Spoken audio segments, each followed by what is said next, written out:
ప్రశ్నే లేదు. వాణ్ణి ఉరితీసి అవతలకు ఈడ్చి పారేయచ్చు. అది కాకపోతే క్యాస్ట్రేషన్ పేరుతో మళ్లీ ఇంకోసారి లైంగిక స్పందనలే లేకుండా సదరు మృగాన్ని నిర్వీర్యుడిగా మార్చిపారేయచ్చు. ఉరితీస్తే మాత్రం అత్యాచారాలు ఆగిపోతాయా అంటూ సాగే చర్చలకు ఫుల్ స్టాప్ పెట్టేయాల్సిందే.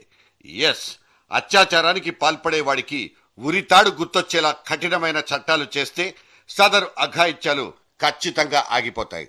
శిక్షలెయ్యలేక ఇలా చేతులు ముడుచుకోబట్టే ఇవాళ 20 నిమిషాలకో ఆక్రందన వినిపించేది. మన నయా ఢిల్లీ ఇలా రేప్ క్యాపిటల్ గా స్థిరపడిపోయేది.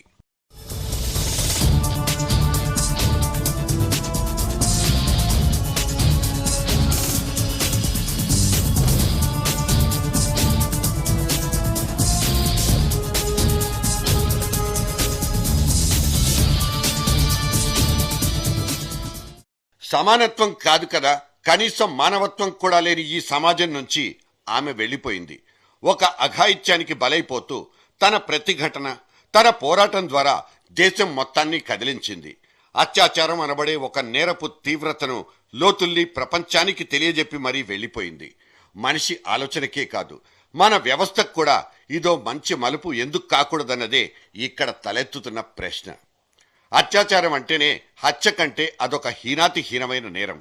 దానికి పాల్పడేవాడు మనిషి కాడు, జంతు సమానుడు. వాణ్ణి మానవ సమాజం నుంచి తరిమి పారేయడం తప్పే కాదంటూ ఇవాళ దేశమంతా గొంతెత్తి అరుస్తోంది. కఠిన శిక్షలేసినంత మాత్రాన దానికి తాలిబనిజం అని పేరు పెట్టుకుని సిగ్గుతో తలదించుకోవాల్సిన అగత్యము ఇక్కడ లేనే లేదు.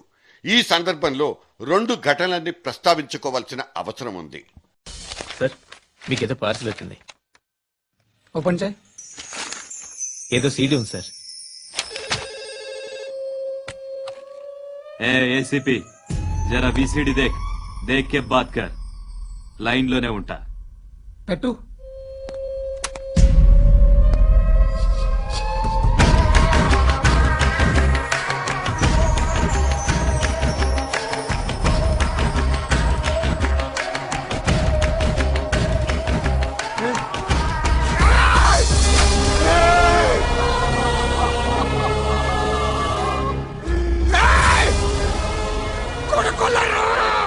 అలీబాయిని వదలకపోతే సిటీలో ఉన్న అన్ని మొబైల్స్ లో నీ కూతురే ఉంటుంది.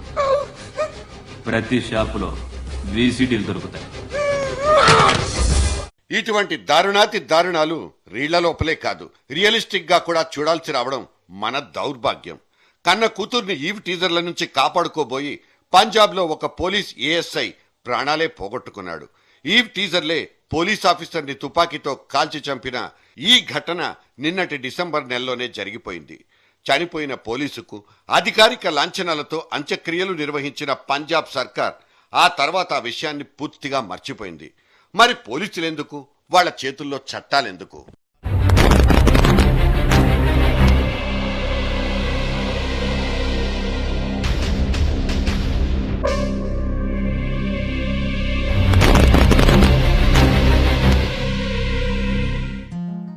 ఇక రెండో ఘటన భోజ్పురి దగ్గర కుర్తి అనే కుగ్రామంలో జరిగింది. ఆడపిల్లల్ని వేధిస్తున్నారన్న సమాచారం మేరకు ఊరి వాళ్లే కూడగట్టుకుని 5 మంది ఆకతాయిల్ని స్టోన్ క్రషర్స్ లో వేసి తొక్కించేశారు.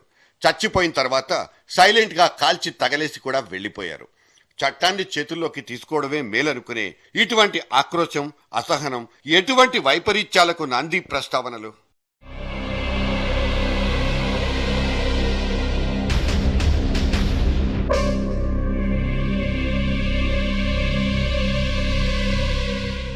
మనకున్న చట్టాలు గొప్పవే, కానీ వాటికున్న లూప్ హోల్స్ అంతకంటే గొప్పవి. ఏదో ఒకటి చేసి బయటికి రావచ్చన్న భరోసా నేరస్తులందరికీ ఇక్కడే దొరికేస్తోంది.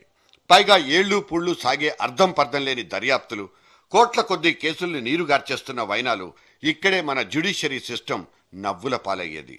ఇవాళ పార్లమెంటు మీదకు బాంబులయ్యబోయిన ఓ ముష్కరుణ్ణి మనం ఎందుకు ఉపేక్షిస్తున్నట్లు? అఫ్జల్ గురు ఉరిని ఆపేసినందుకు ప్రభుత్వానికి 1,00,000 కారణాలుండొచ్చు.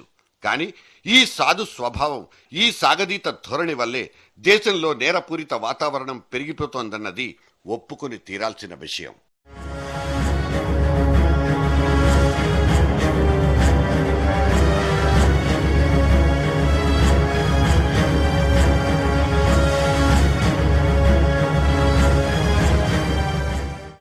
నేరాల సంఖ్య తగ్గిపోవాలంటే కఠిన శిక్షలనేవి ఉండి తీరాల్సిందే. ఇండియన్ పీనల్ కోడ్ ఇలా పీలగా పేలవంగా ఉన్నంత వరకు నేరం అనేది మన సంస్కృతిలో భాగమయ్యే ఉంటుంది. తాగి కార్లు డ్రైవ్ చేయడం వల్లే రోజుకు దేశంలో 300కు పైగా ప్రమాదాలు జరుగుతున్న సంగతి తెలిసినా నామమాత్రపు జరిమానాలతోనే సరిపెడుతోంది మన ట్రాఫిక్ వ్యవస్థ. హెల్మెట్ పెట్టుకోకపోతే చచ్చిపోతావురా అంటూ మెసేజ్లు ఇవ్వడం మానేసి 3 నెలలు లోపలేయడం మొదలు పెట్టండి. ట్రైన్లో టికెట్ లేని ప్రయాణానికి 3 ఏళ్ల జైలు శిక్ష అంటూ నోటీస్ పెట్టి చూడండి. అత్యాచారం లాంటి భయంకరమైన నేరాల దాకా మనిషిని పోనివ్వకుండా అంతకు ముందే భయపెట్టేయాలి. అప్పుడే చట్టాలకు అర్థం పరమార్థం. అన్యాయంగా అద్దెలు వసూలు చేసినందుకు తామిశ్ర నరకం, పరుల సొమ్మును ఆశించే వాళ్లకు విధించే శిక్ష, యాక్సిడెంట్లో దెబ్బలు తగిలినప్పుడు సహాయపడకుండా పోయిన వాడికి అంధకోపం, ఇచ్చిన డబ్బుకి మంచి భోజనం పెట్టని వాడికి కుంభీపాకం, నాణ్యత లేని వస్తువులు తయారు చేసిన వాడికి క్రిమి భోజనం. ఢిల్లీ బస్సులో దగాపడ్డ సదరు అభాగ్యురాల్ని బతికించుకోవడానికి సింగపూర్ ఆసుపత్రుల వెంట పరిగెత్తినప్పుడు మన కేంద్ర సర్కార్ ఏమాత్రం సిగ్గుపడలేదు.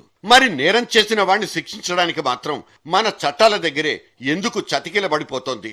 ఇదేం ధర్మం, ఇదేం నీతి అంటూ కొన్ని లక్షల గొంతులు నిలదీస్తున్నాయి.